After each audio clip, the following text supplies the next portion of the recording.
Today is a very special day for me, and not just because it's the feast of my namesake. 10 years ago this morning, I decided I was going to live. I went to bed that Christmas night deciding I did not want to see the next year. I had moved from ideation to active planning, but by some miracle, prompted by a dream, I woke up with a renewed resolve. I would get out of my situation and I would live. There would be some very hard days in the aftermath of that. Trauma, divorce, depression, anxiety, PTSD, and some poor decisions that led to personal betrayal. I trusted the wrong people because I simply didn't trust myself. I don't know who may be watching this. I don't know your backstory. Nonetheless, I know that you are loved and that the world is a better place with you in it. I know that there is a light in you, as there is a light in me, that always seeks to shine brighter. And I know that there is a creative energy in you, as there is in me, that always seeks a greater expression. This does not mean that light is good and darkness is bad. Both are good and necessary in turn. And this does not mean that we must hustle and grind and burn ourselves out trying to be all things to all people. It is far better to let your own light shine as beautifully and authentically as you can, to live more fully into the joy of creative expression, whatever that looks like for you, because you are beautifully and wonderfully made. You are God's greatest creation, and there has never been another like you. We so often think that genius is something that only a few people have access to. But every person is a genius in their own way.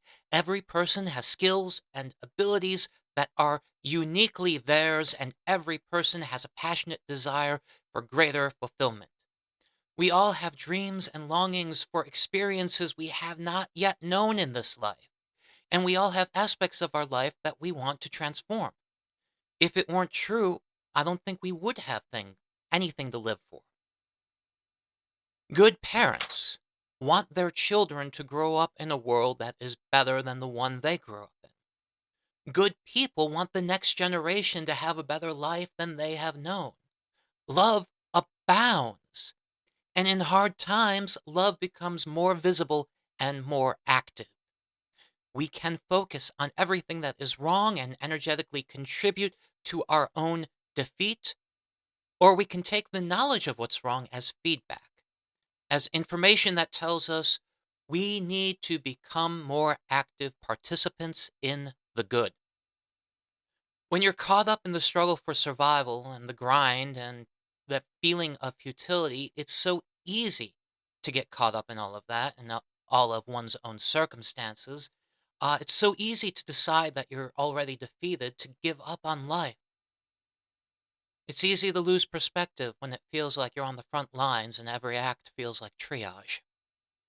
But no conditions last. Peace comes not from fixing those conditions, but from learning how to hold it all lightly, because it never lasts. Peace comes from allowing yourself to feel whatever you may be feeling in the moment: grief, weariness, fear, and not allowing the repressing or the bypassing of those feelings, but allowing yourself to be human, while remembering that you are more than those fleeting experiences and intrusive thoughts. Peace comes from returning to love.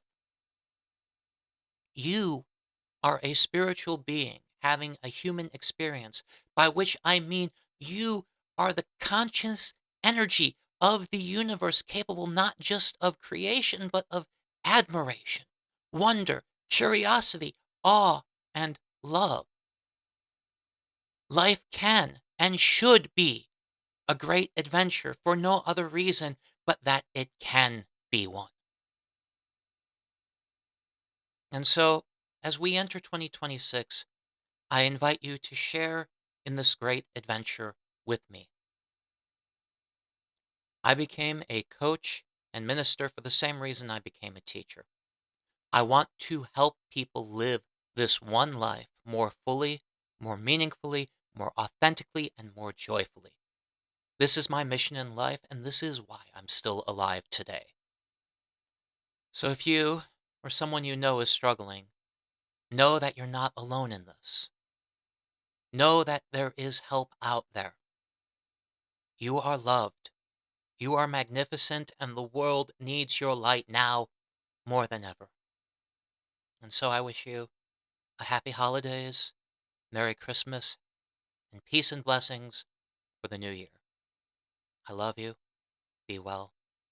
Make 2026 as amazing for yourself and for those in your life as you possibly can. Because the world needs your joy, the world needs your light, and know that you're not alone. Be well.